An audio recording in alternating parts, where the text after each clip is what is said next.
Ok, xin chào các bạn. Sắp cùng một cái video tập mới. Ini cái chương mình tin about tập mới mình tin hay cứ tiếp tục chương mùi nâng chúng ngư kru nơi khung đầm rong nụ kru nơi khung đầm rong nụ cứ chỉ sa thịt ra nâng ở bờ đại bị ban cọ mò một đồng nơi lựcนี้ đại bằng cái ban tới chỉ đồng kru nơi khung đầm rong nụ bao nhiêu hơi vì miền đầm hùng khô khô này về khá về trầm đại chi cầm nọ có bao đại rì bài hay về khá tiết có nước vía ban cọ tới chỉ đông kru để miền đầm hùng tối tối hay về khá tiết vì có ban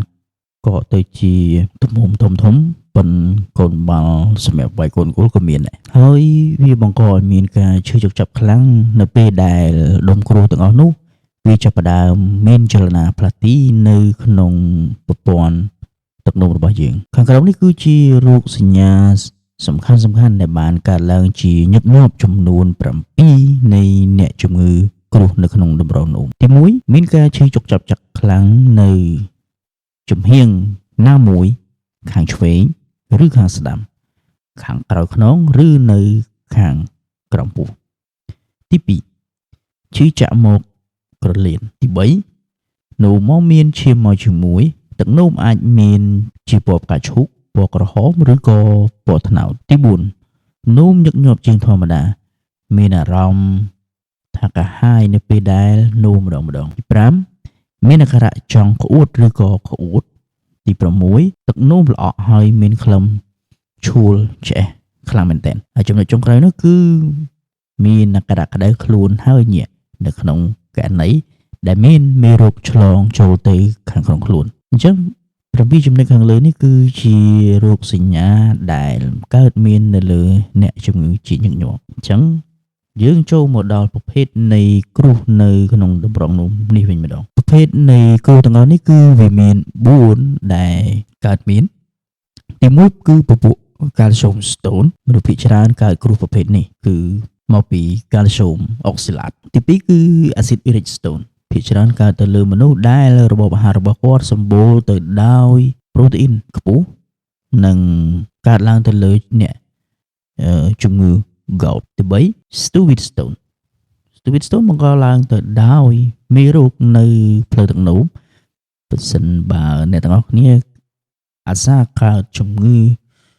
ผลิตพลังนุ่มหรือก็จมูกได้แต่ตัวจมูกตัวหนึ่งดำรองนุ่มยักยอกสตูวิดสโตนนี้อาจหนึ่งเล็กล้างในจมูกเนี่ยจมูกได้มีนอาการะเกิดในจมูกเพลิงต่างหนูนี่ยักยอกที่บุญซิสตินสโตนการในนี้คือยังกำลังเคยเหมือนเต้นแต่ซาแต่สโตนวันนี้การล้างแต่ซาแต่กระตาเซนหรือดำนอปุ๋ยปัตตปนอจังประเภทนี้ก็คือมีนบุญที่มวยคือการชมสโตนที่ปีคือโอริสโตนที่ใบคือสตูวิดสโตนที่ใบคือสตูวิดสโตนหนึ่งที่บุญคือซิสตินสโตนยังชมมาดอลเตะตรงชมมวยแต่หนึ่งมูลเหตุหนึ่งกตาได้ประชมครูธนาบำพดสำหรับเนี่ยได้เมนจมูกครูในขนมดำรงนุ่มที่มวยคือเตะตรงชมมวยแต่หนึ่ง dehydration กับยำตักมันบ้านกรุบกรอนที่ปี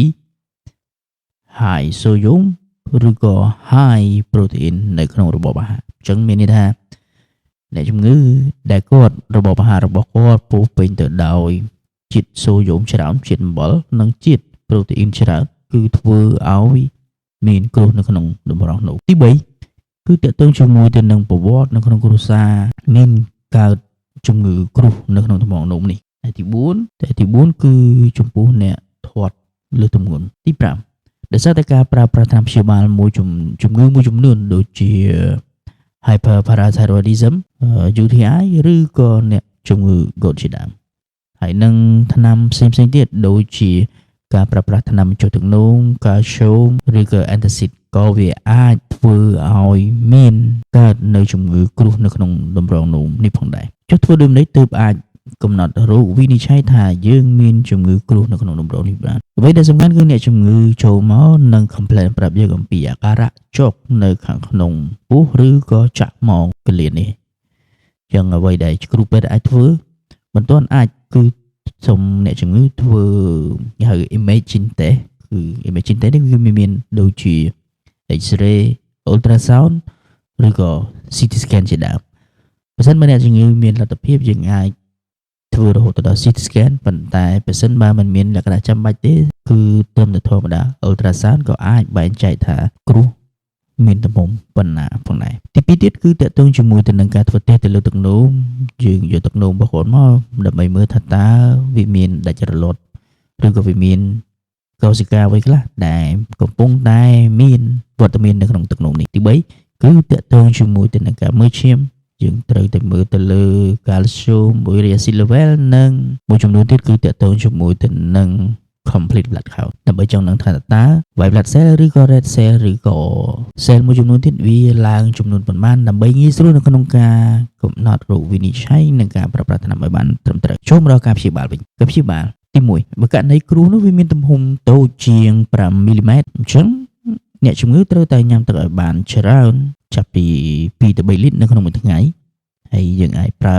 ឱសថដើម្បីបំបាត់ការឈឺចាប់ដូចជា acetaminophen ឬក៏ ibuprofen ជាដើមទី4យើងអាចប្រើប្រាស់រហូតដល់ពពួក alpha blocker ដើម្បីជួយឲ្យគ្រូនោះងាយស្រួលចេញមកខាងក្រៅតាមរយៈទឹកនោមកាលនេះទី2បើសិនបើគ្រូមានទំហំធំជាង5មីលីម៉ែត្រហើយឬក៏មានលក្ខខណ្ឌអីផ្សេងផលបែបផ្សេងទៀតអញ្ចឹងត្រូវតែបំបីគ្រូនោះយកចេញដោយប្រើរលកសំឡេងហើយ sound wave ដើម្បីបំបីគ្រូឬក៏ប្រើពពួក scope ដើម្បីបំបីគ្រូនោះយកគ្រូចេញឬបើគ្រូនោះធំខ្លាំងពេលខ្លះគេត្រូវធ្វើការវះកាត់បើកមុខធំដើម្បីយកគ្រូនោះចេញតែម្ដងអញ្ចឹងសរុបមកនៅក្នុងការព្យាបាលបើសិនបើគ្រូមានទំហំតូចជាង5មីលីម៉ែត្រយើងអាចអ្នកជំងឺអាចនឹងហូបទឹកឲ្យបានញឹកញាប់ទឹកវាអាចជួយរុញនៅគ្រូដែលមានទំហំតូចនេះឲ្យនឹងចេញមកតាមរយៈទឹកនោមហើយបើសិនជាការឈឺចាប់យើងអាចប្រើថ្នាំបំបាត់ការឈឺចាប់មួយចំនួនដើម្បីឲ្យគ្រោះនិងការឈឺចាប់នោះវាបានរសាយទៅខ្លះប៉ុន្តែបើសិនបើករណីគ្រោះធំជាង5មីលីម៉ែត្រចឹងករណីនេះប្រហែលជាមិនអាចទំហំនោមរបស់យើងមិនអាចបញ្ចេញគ្រោះនោះមកបានទេអញ្ចឹងត្រូវធ្វើការវះកាត់ឬក៏ប្រើកាំរស្មីឬក៏រលកសំឡេងដើម្បីបំបែកគ្រោះនោះទៅជាល្បាយតូចដើម្បីយកវាចេញចូលដល់វិធីការពារដើម្បីកុំឲ្យមានគ្រោះនៅក្នុងដំងនោមទី1ធ្វើយ៉ាងណាឲ្យជាតិទឹកនៅខាងក្នុងខ្លួនរបស់យើងគ្រប់គ្រាន់យើងអាចសម្គាល់បានតាមរយៈទឹកនោមរបស់យើងនោមចេញមកសថ្លាទី2កាត់បន្ថយអាហារដែលមានជាតិប្រៃឬក៏អាហារណាដែលសម្បូរទៅដោយជាតិប្រូតេអ៊ីនខ្ពស់ទី3ញ៉ាំចំណីអាហារណាដែលសម្បូរទៅដោយកាល់ស្យូមអុកសាឡាតហ្នឹងតិចតួចបំផុតដូចជាស្ពៃសណ្តែកដីឬក៏សូកូឡាពីព្រោះឯទាំងអស់នេះគឺវាងាយមែនតើឧទាហរណ៍បើសិនបើគ្រូរបស់អ្នកទាំងអស់គ្នាមិនទាន់ form ទៅជាគ្រូទេត្រឹមតែជាកំណកកបោរីបាយតូចទេ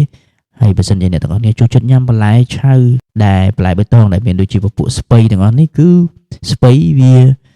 មាននីតិមួយសំយោគឲ្យគ្រូដែលរីបាយឬកណកកបោហ្នឹងវាទៅកទៅជាគ្រូបានលឿនអញ្ចឹងចំណីអាហារនេះគឺបើសិនជាអ្នកទាំងអស់គ្នាចង់ញ៉ាំត្រូវយកវាមកសោះសិនដើម្បីកាត់បន្ថយការសំយោគរបស់ស្ពៃសណ្តែកដីឬក៏សូកូឡាទាំងអស់នេះបើសិនបើលោកអ្នកកំពុងតែមានកណកកបោនៅក្នុងទំហំនោមនោះហើយអញ្ចឹងត្រូវជៀសវាង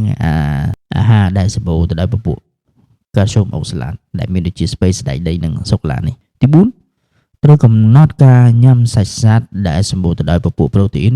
នេះគឺសម្បូរជាងគេទៅនៅចំពោះសាច់ដែលមានពណ៌ក្រហមសាច់សត្វដែលមានពណ៌ក្រហមមាន់ជាពិសេសពពួក poultry មាន់កសិកម្មមាន់បេសាហ្នឹងគឺវាអានេះសម្បូរប្រូតេអ៊ីនខ្លាំងមែនទែនបូករួមជាមួយទៅនឹងអ្វីដែលយើងញ៉ាំរាល់ថ្ងៃនេះគឺ seafood មានន័យថាអាហារសមុទ្រគឺជាអាហារមួយដែលសម្បូរទៅដោយប្រូតេអ៊ីនខ្លាំងមែនទែនអញ្ចឹងញ៉ាំតិចតួចបានហើយកុំញ៉ាំច្រើនពេកនៅក្នុងរបបអាហារត្រូវតែមានសារធាតុកាល់ស្យូមគ្រប់គ្រាន់ប៉ុន្តែមិនត្រូវបន្ថែមនៅ supplement ដែលសម្បូរទៅដោយកាល់ស្យូមនោះទេបើសិនបើអ្នកទាំងអស់គ្នាចំណីអាហារអ្នកទាំងអស់គ្នាមានកាល់ស្យូមគ្រប់គ្រាន់ហើយតែស្រាប់តែមាន supplement មានន័យថាមានអាហារបំណផ្សេងទៀតដែលសម្បូរទៅដោយកាល់ស្យូមនោះជាបំផុតទេអ្នកទាំងអស់គ្នានឹងកើតគ្រោះនៅក្នុងទំហំនោមនេះជាមិនខាននៅក្នុងវីដេអូនេះគឺយើងមកដល់ទីបញ្ចប់ហើយបើសិនបើពុកម៉ែបងប្អូនមានចម្ងល់ទាក់ទងជាមួយទៅនឹងបញ្ហាសុខភាពអាច comment សួរនៅក្នុងវីដេអូក្រុមនេះបានបើសិនបើអ្នកទាំងអស់គ្នាទើបតែ ចូលមកមើលនៅក្នុង channel ថ្មីៗរបស់ខ្ញុំនេះទេសូមអ្នកទាំងអស់គ្នាជួយ Subscribe នៅ channel របស់ខ្ញុំដើម្បីទទួលបានព័ត៌មានទាក់ទងជាមួយទៅនឹងបញ្ហាសុខភាពក៏ដូចជាការវិធីសាស្ត្រនៅក្នុងការការពារអំពីជំងឺផងដែរ ដែលពេលនេះខ្ញុំសូមអរគុណសូមជម្រាបលា